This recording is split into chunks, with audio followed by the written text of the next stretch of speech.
Vamos dar sequência à nossa jornada pela Química Inorgânica 3. Iniciaremos os estudos da química dos compostos organometálicos. Na aula de hoje, abordaremos os compostos organometálicos do grupo principal. Este conteúdo vocês podem acessar no livro da professora Catherine Hauscraft, a partir da minha biblioteca via SAB. Por definição, chamamos compostos organometálicos aqueles compostos que possuem ligações mais ou menos polares entre um centro metálico e o átomo de carbono. Qualquer fragmento orgânico pode se ligar a um centro metálico. Isso nos proporciona um número quase ilimitado de compostos. Alguns autores generalizam os compostos organometálicos, admitindo que um composto organometálico possa ser aquele que apresente um centro metálico ligado a um fragmento orgânico. Mas na nossa disciplina, nós adotamos a definição de que um composto organometálico deve ter pelo menos uma ligação metal-carbono. Esses 7 exemplos são exemplos de compostos organometálicos. Todos eles apresentam ligações metal-carbono.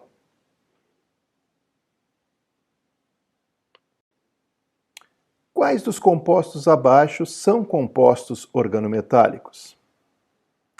Pela definição que adotamos,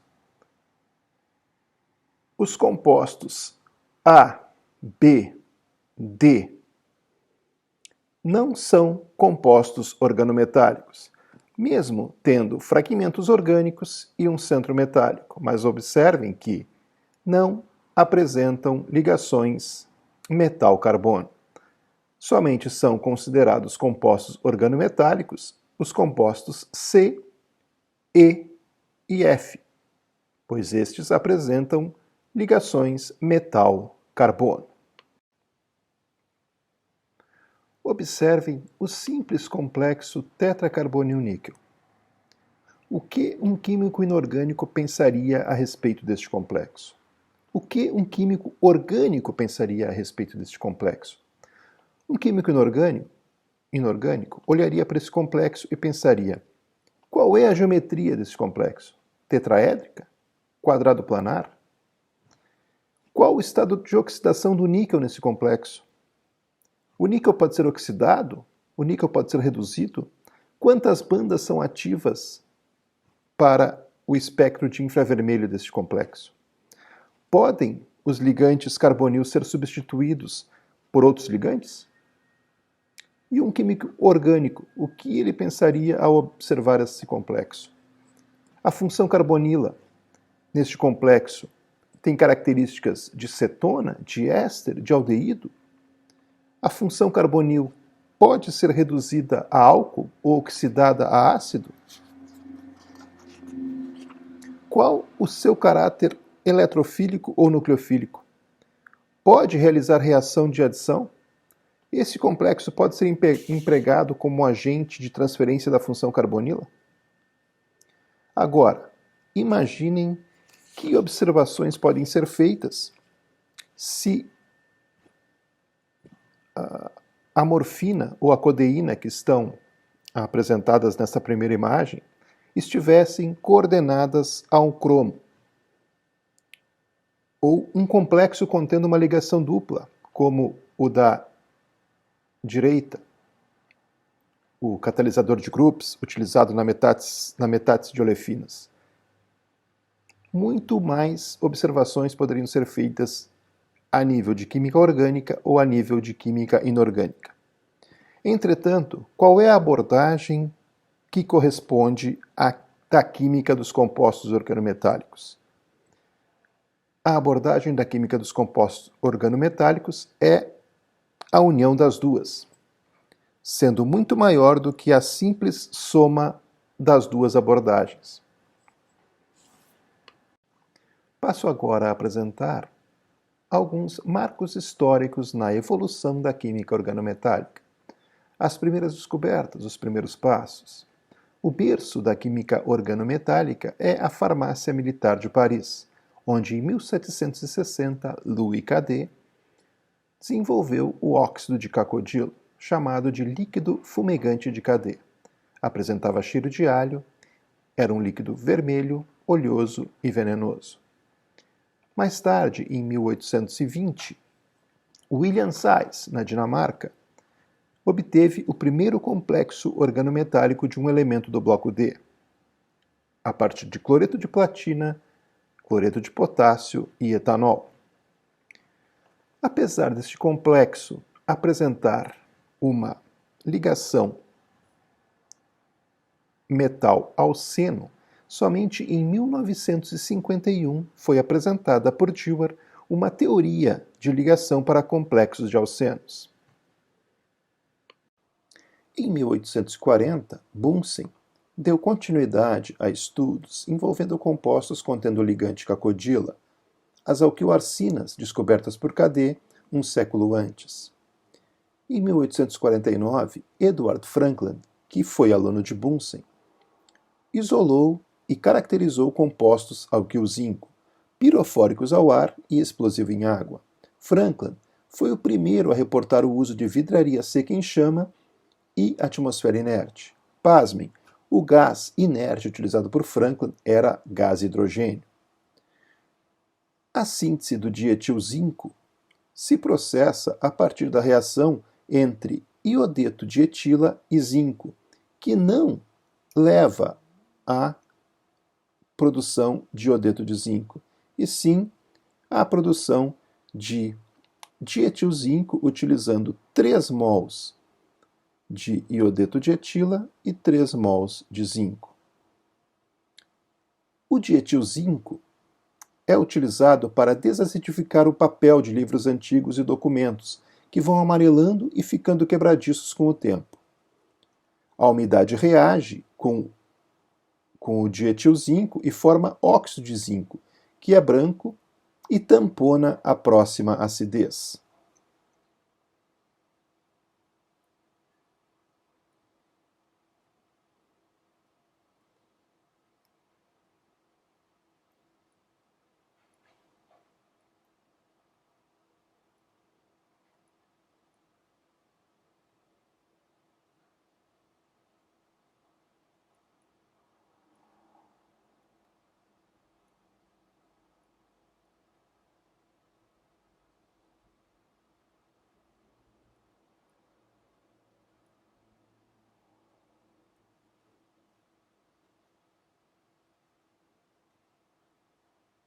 Em 1852, Franklin trabalhava agora com compostos de metilmercúrio.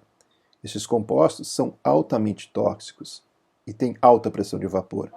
Para vocês terem uma ideia, a professora Karen Waterham, que era especialista em toxicologia metálica, portanto ciente de todos os perigos que envolvem a utilização desses compostos, em 1996 usou este reagente, com todos os cuidados, com óculos, avental, luva látex em capela, e deixou pingar 2 gotas na sua luva.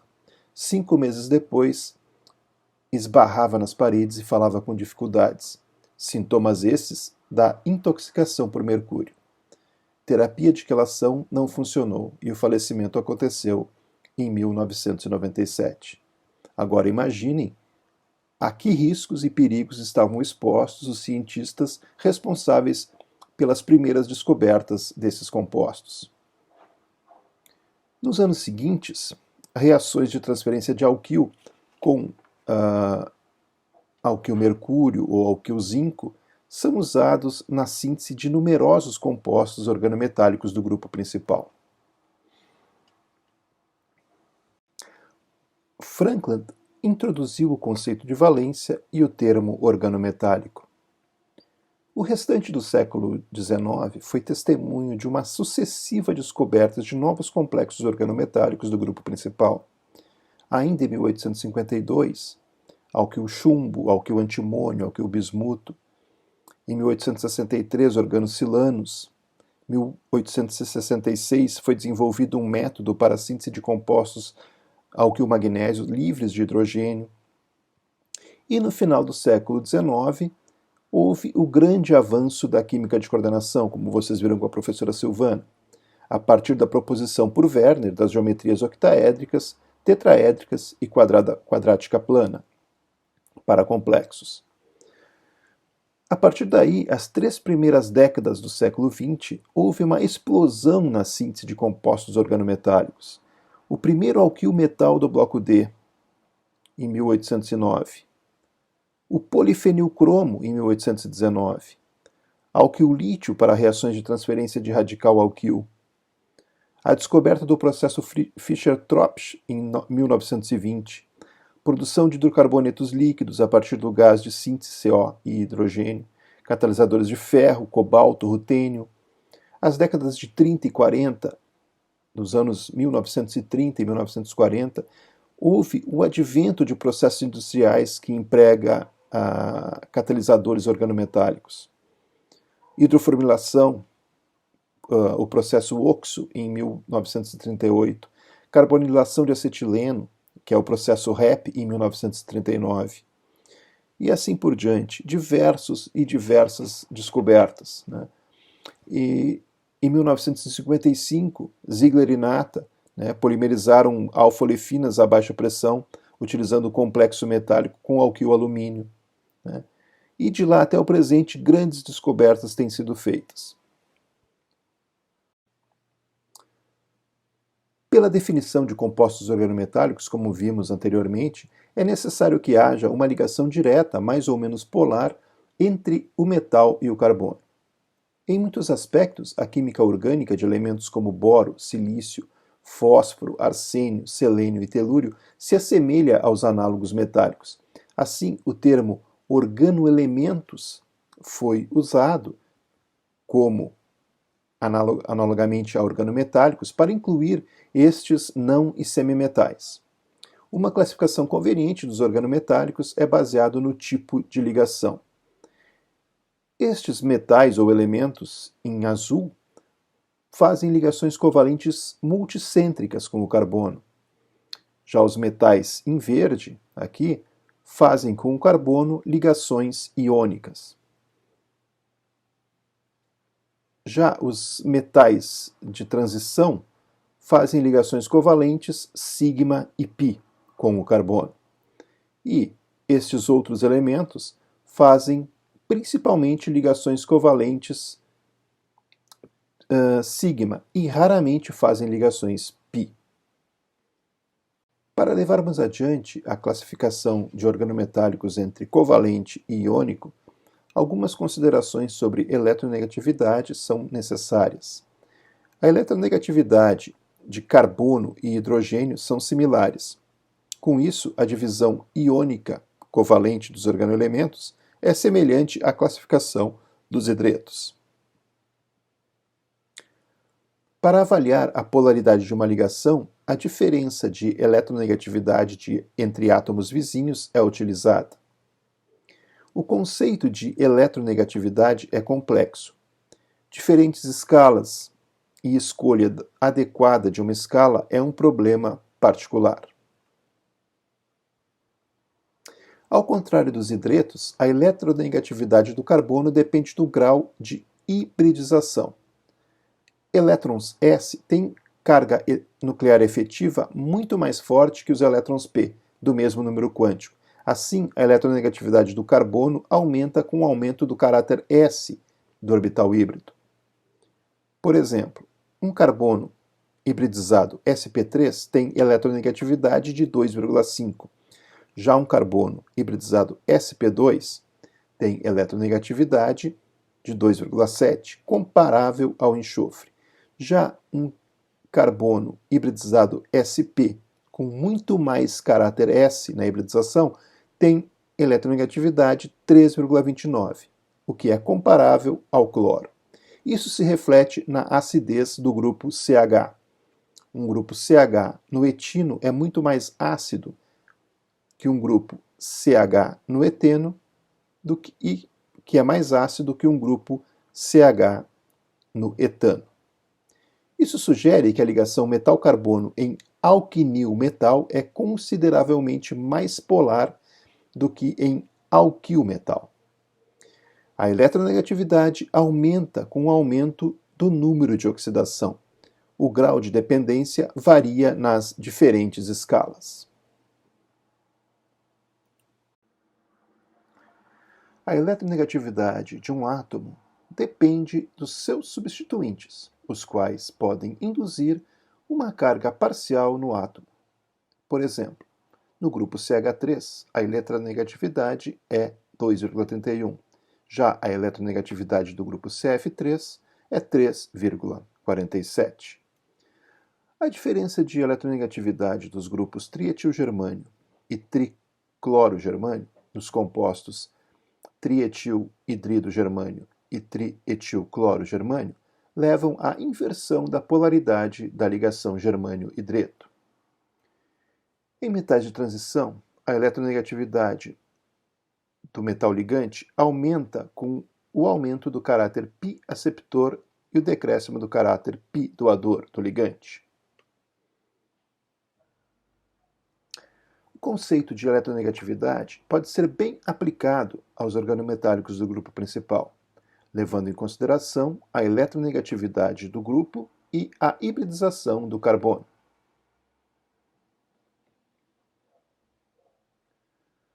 Para elementos dos blocos D e F, a aplicação é muito mais restrita. Existe uma pequena variação de eletronegatividade entre os metais de transição, e especialmente entre os lantanídeos e actinídeos. A influência dos ligantes é ainda mais predominante. Por exemplo, o potencial de redução de um complexo de cobalto de 3 para 2 depende da natureza do ligante. Quando o ligante é um cianeto, o potencial de redução é menos 0,80 volts. Quando o ligante é água, o potencial de redução é 1,83 volts.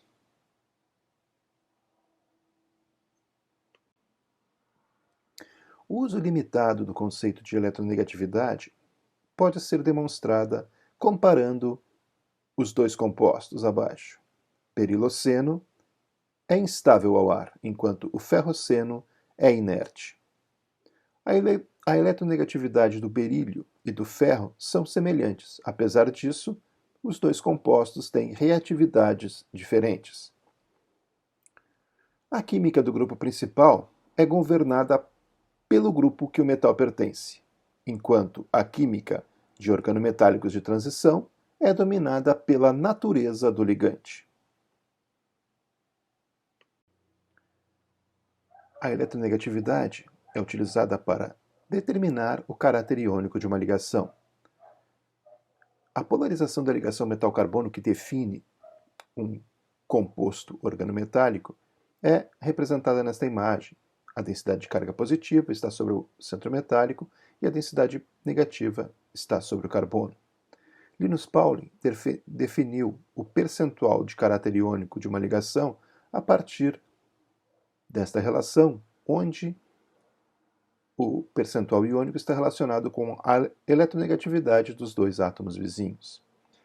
Nesta tabela, nós podemos verificar o caráter iônico de diferentes ligações metal-carbono, onde nós podemos observar a definição apresentada anteriormente de organometálicos covalentes e organometálicos iônicos. Apenas os metais alcalinos, com exceção do lítio, apresentam um percentual de caráter iônico que possa ser classificada esses organometálicos em organometálicos iônicos.